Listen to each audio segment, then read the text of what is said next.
ini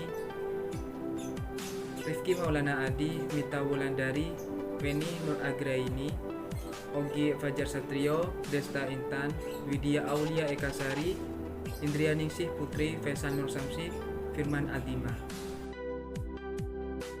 Yang pertama yaitu pengertian inovasi hijau. Inovasi hijau atau green innovation adalah upaya pembaruan dalam proses atau aktivitas manusia berjalan seiring dengan gaya hidup ramah lingkungan dan ekonomi hijau serta saling mendukung satu sama lain. Sekilas mungkin terdengar biasa, namun sesungguhnya inovasi hijau dapat memberikan manfaat yang luar biasa bukan hanya untuk manusia, tetapi juga tanah bumi yang mendukung kehidupan keberlanjutan. Di sini saya akan melanjutkan presentasi dari teman saya, yaitu seiring berjalannya waktu, inovasi baru ini terkadang justru membuat kerusakan di muka bumi. Seperti contohnya sederhananya adalah produksi kendaraan bermotor. Memang memudahkan manusia, namun kendaraan bermotor memerlukan bahan bakar fosil yang tidak dapat diperbaharui. Polusinya pun merusak lapisan ozon dan merugikan kesehatan manusia. Tujuan inovasi hijau ini supaya kehidupan bisa dinikmati untuk generasi yang akan datang. Kita tentunya ingin anak cucu kita nanti masih dapat merasakan nikmatnya air bersih, udara segar, serta tanah yang subur. Untuk menerapkan green innovation, idealnya memang harus berangkat dari kesadaran akan pentingnya sustainability. Inovasi hijau yang terdiri atas inovasi produk dan inovasi proses sangat kuat direfleksikan oleh penggunaan bahan-bahan alami yang digunakan dalam memproduksi produk. Keamanan bahan mentah yang digunakan sangat terjamin, yaitu bahan mentah yang secara umum dikategorikan aman, tidak beracun, dan tidak berbahaya untuk kesehatan. Inovasi proses yang sangat dominan mendukung menghasilkan produk hijau adalah dalam penggunaan listrik yang sangat hemat. 3. Akibat inovasi hijau. Penggunaan mobil yang berlebihan menimbulkan populasi udara saat asap mobil yang dibusi emisi monoksida. Kadar CO yang terhirup akan memasuki tubuh melalui paru-paru dan akan bersenyawa dengan homologi Hb membentuk CO2. Namun kemampuan peneliti untuk mengikat CO adalah 200-300 kali lebih besar dibanding dengan kemampuannya mengikat oksigen. 2. Begitu pula teknologi baterai atau aki, alat yang digunakan sebagai energi cadangan yang praktis bisa dibawa kemana-mana. Baterai masih membuat dari bahan berbahaya. Bila limbah baterai dibuat sembarangan akan mencemari lingkungan. 3 hal yang sama juga untuk menggunakan AC untuk mendinginkan ruangan dan memakai kulkas atau lemari es di rumah. Kedua alat tersebut menghasilkan gas rumah kaca. Gas ini yang menyebabkan perubahan iklim yang sangat ekstrim. Akibatnya bumi makin panas, permukaan air laut semakin naik sehingga sering terjadi banjir di daerah dekat laut. Sekian dari saya. Wassalamualaikum warahmatullahi wabarakatuh. Begitu pula penggunaan pupuk kimia untuk pertanian. Dalam jangka pendek, pupuk kimia memang mampu mempercepat masa tanam karena kandungan haranya bisa diserap langsung oleh tanah. Namun di sisi lain, dalam jangka panjang justru akan menimbulkan dampak yang negatif.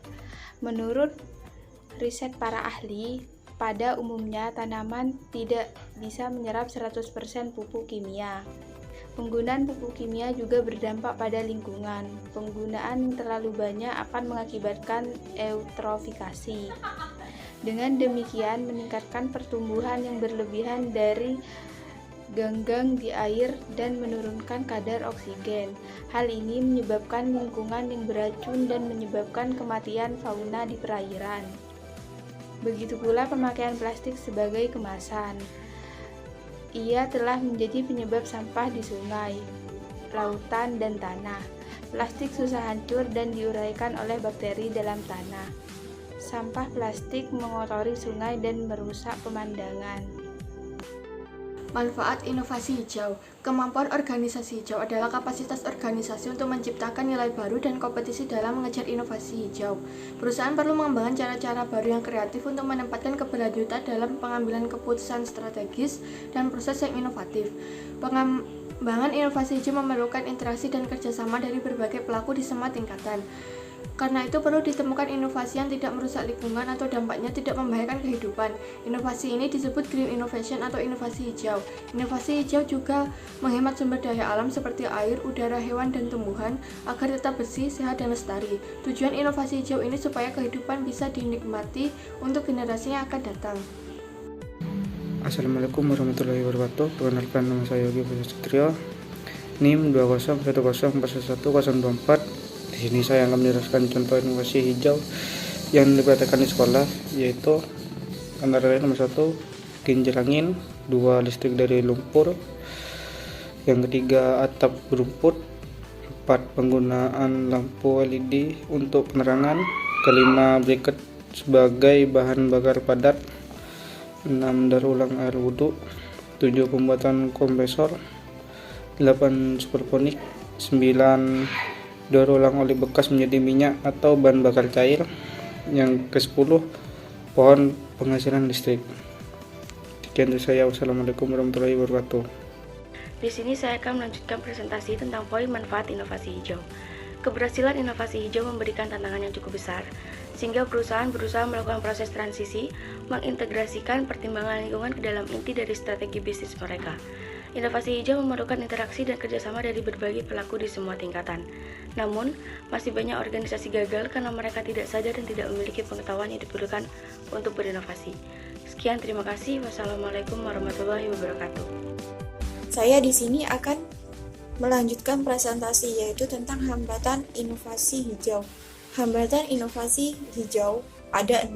Yang pertama yaitu estimasi tidak tepat terhadap inovasi. Yang kedua yaitu konflik dan motivasi.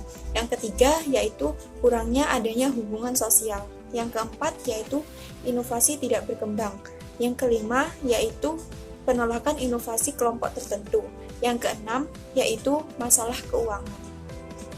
Di sini saya akan melanjutkan presentasi dari kelompok saya, yaitu pada poin 6, mengelola inovasi hijau. Perusahaan yang dapat mengelola perubahan dengan menggunakan inovasi hijau menggambarkan adanya hubungan positif antara penerapan strategi inovasi hijau dan kinerja perusahaan secara keseluruhan. Pada saat ini, perusahaan tidak memegang kemampuan organisasi yang memadai untuk menangani masalah secara memadai.